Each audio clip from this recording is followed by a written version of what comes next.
Steve DiMeo from Mohawk Valley Edge, and there's a lot to talk about. I was just asking Anthony Brindisi, okay, so you're running for Congress. In about a year's time when we're getting close, are you going to be able to talk with pride about everything that's happening here when it comes to NANO and hospital and everything else?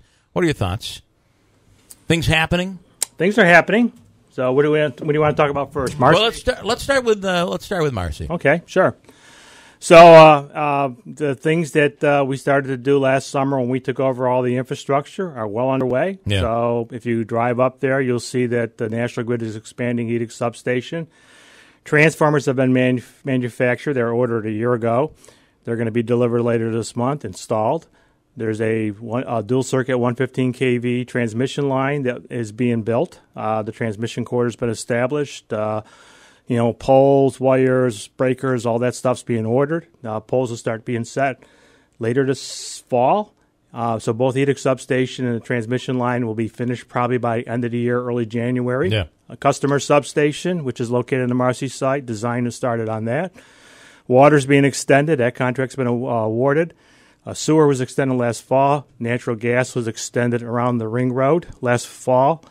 And National Grid I just got the email on that. They're doing off-site prefabrication of a 2.5-mile gas main that's going to be built from Utica to the Marcy site. So all those things are on schedule. All right. And one of the we had Brian Scala in town of Marcy, and he's critical of the design, saying that this substation was going to be different substation. Yeah. Okay.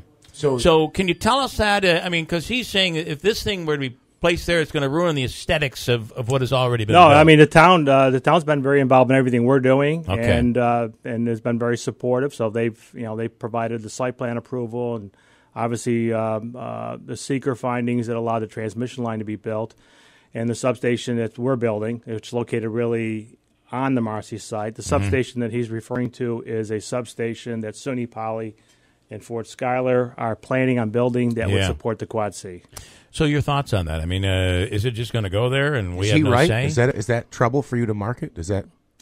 I would say that wouldn't have been my first choice for a site. So Yeah. I think there's some opportunity maybe for both sides just to get together and talk and see what options could be considered, if any, and go from there. It was proposed to be built is on state property. Got it. So we might not have a say in that. Well, I think they have to go through seekers, so the town could weigh in and talk about visual appearance and things like that. I have to say, visual appearance plays a role. When I go out to the airport, and we can call it an airport now. Yes, we can. It's impressive. I think people would be shocked at the number of things that are going on out there, and they will be shocked to find some other things that are going to be happening. I think Griffiths has done remarkably well in 20-plus years, going from a day in which most people wanted to slit their wrists to where we are today. I think 20-plus years ago, people had a hard time believing that there could be life after Griffiths. And I think the regions come together, and a lot of people have worked together, and I think it comes down to teamwork. And I think something we all should be proud of. We've got a thriving business and technology park, and I think the investments taking place at the airfield, and I think the opportunities that are possible with UAS technologies, I think speak well for the future. And if you look at it from the types of industries we're focusing on between cyber, UAS, and semiconductor manufacturing, I really think the region's in a sweet spot and can see a lot of upside potential. All right, Andrew. I just want to get back to the Fort Schuyler management topic for 1 second. A lot of people place the blame on them for what happened with AMS pulling out, and it was said that Mohawk Valley Edge was going to be taking full throttle the promotion and the marketing of the site. What level of, if any, does Fort Schuyler management have now in the project? Well, Fort Schuyler does have a lease interest in the Marcy site. The lands are owned by the people of the state of New York, vested really with SUNY. There's a ground lease on the Marcy site to Fort Schuyler, and there's a ground sublease to Mohawk Valley Edge.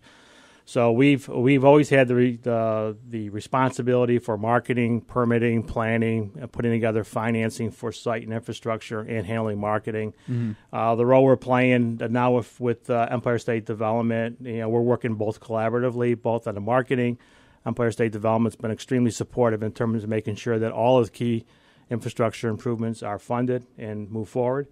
And we're both working together on discussions with a number of companies. Back during the State of the County, Tony Pacini talked about a director, what is it being called? Director of Economic Development. Yeah. It seemed that you weren't privy to all of what was going on. Can you comment on that and your thoughts? Is that a position that's needed right now? Well, that's something you have to talk to the county executive about. I think a lot of that is focusing probably on things that he's looking at with the U district. Right. One of the best things that ever happened, would you say, and I've heard people say this, so tell me I'm wrong, AMS dropping out might have been one of the best things that happened to us and Marcy. Do you have any agreement with that? I would have loved to have had AMS having a fab coming out of the ground right now. Sure, so that would have been my first preference. But it almost seemed to shake the bear a little bit here. Well, I think it demonstrated that if the state's going to focus in this industry here, you have to be cognizant of development timeframes for business and industry. And this industry cannot afford slippage in schedules here. So I think that's the lesson learned. I think, if anything, our role has become more important since we always had the most interest in the site and had the most knowledge in terms of what had to be done on the site. So I think going forward, there'll be fewer players involved, and I think that'd be better. All right. I want to talk about the hospital downtown. Sure. We've heard from the No Hospital Downtown people that this will not it will not help grow a downtown. Putting a hospital downtown actually would have a reverse effect. What's your thoughts in the world of economic development? I couldn't disagree more. I think the opportunity to anchor downtown with a $500 million investment and 4,000 employees will do wonders for downtown development, change the skyline. The area that's been identified as an area that has been largely underutilized, is rather blighted, and is in need of redevelopment. And I think if you read a lot of the periodicals and Brookings, they look upon healthcare as being anchor developments in urban settings, and this is an opportunity for Utica to do that. And I know that you had the architects on. Mm-hmm. They were involved in rebuilding a hospital in New Orleans. And if you look in New York State, you can go to downtown Buffalo, you can see that healthcare has been an anchor in the revitalization of downtown Buffalo. So this is really an opportunity. And with that, I think Bag Square, the harbor, the lofts over at Broderick Press, I think Varick Street, all of those things become more viable and have opportunities for more upside development. Right. That was my thought, too. Without the downtown hospital, without those medical professionals, who's going to be occupying those $1 million loft apartments?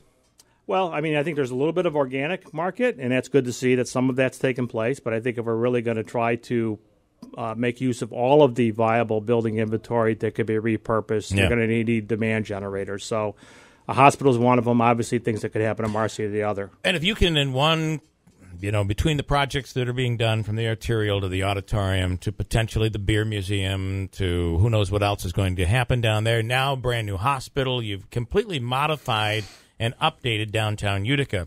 How does that help when it comes to trying to market NANO? Helps immensely. Yeah. Utica actually shows a lot better. We've had European companies. AMS really liked Utica a lot. Yeah. There was a time that I was told you use different routes to bring people in because of the look. Is that true? Not me. No. I don't say you. I say people in economic development would choose to. I'm happy to take people to Taylor and Cook or over to Ocean Blue and or to Utica Bread. So I think there's I think people see a lot of the potential which is happening in Utica. I think we have a ways to go. I think fixing a major part of downtown Utica with something that's going to support a 21st century economy is important. I also think that if you look at healthcare, it's one of the largest employers in the region here. And it's no secret, if you look at the pressures that healthcare is under, there's going to be massive consolidation in the healthcare industry here. Yeah. And I think this is an opportunity for us to stay ahead of consolidation and and be not only a survivor but an anchor that could be aligned with other institutions that would provide upside development. And for the record, it was the story I heard was long before Taylor and the Cook. They would bring in people from use a different route to bring them in. But again, that just could have been a story. Jim is in Utica with a quick question for Steve DiMeo. Jim, you're on the radio. Go ahead.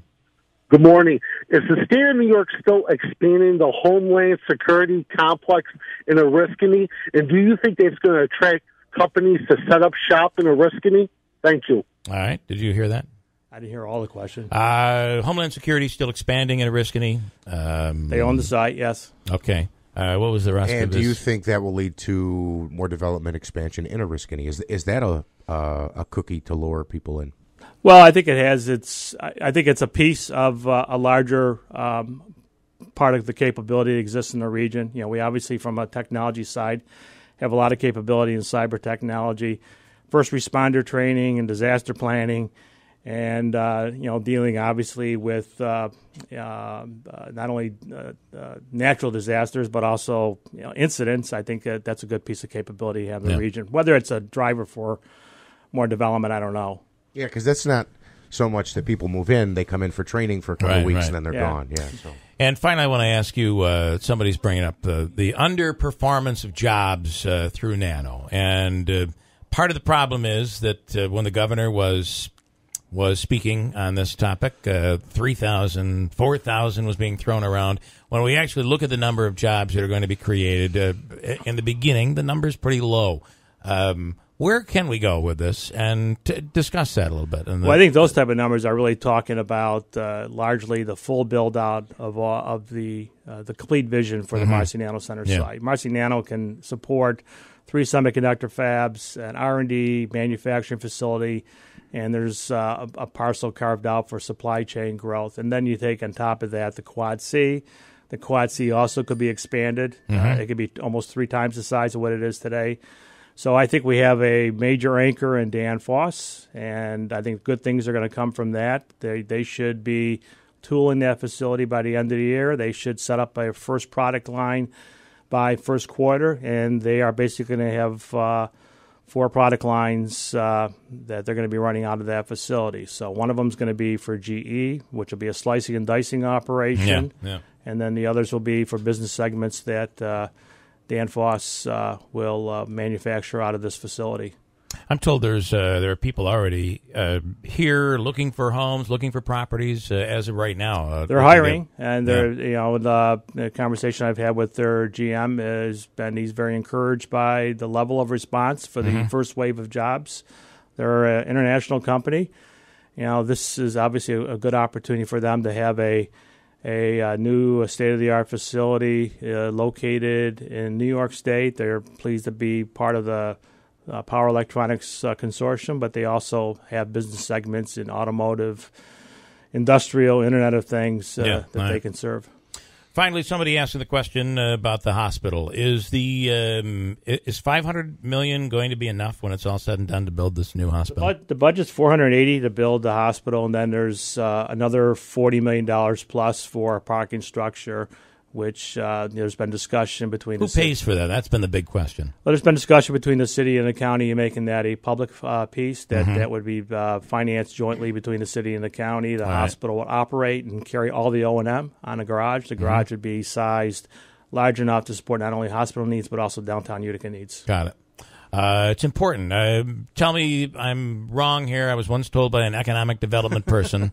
I've been told a lot of things. So have I. And we wonder about these things. That open-air parking does not send a strong message when someone's looking to invest in a municipality. They like parking garages. True? I think there's some truth in an urban setting. You want some verticality here. So, you want some density. The plan does require a parking structure. There's going to be surface parking as well, right? And what the architects are doing now is frankly looking at where you orient all the buildings, where the best place for a parking structure. So they're doing that as part of the pre-programming, and meanwhile, working on discussions between the city and county on taking a memorandum of agreement and make it into a binding agreement. All right.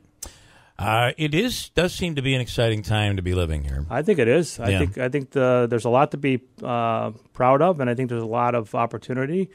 And nothing happens without a little heartache, and it takes a lot of hard work here. And I think the region is well positioned, and we just got to keep focusing and move forward and focus on what we want to accomplish. Was your hair gray when you started this job? No, it wasn't. Okay, just checking. Just checking. I just wanted at least to know. I have it all, so it's well, there. that's looking over here. There's not much left of me. I noticed it gets more silver by the day, so it's that distinguished look. You have hair, and you're right. They say that actually people look at that and say, well, that's distinguished. Actually, I dye it this color. So okay, good. Back to the distinguished thing. So, all right, Steve DiMeo, thank you for taking the time. I appreciate it. I'm happy to be here. It's going to be very interesting to see this place in about 3 or 4 years. I think so. All right. Got a break.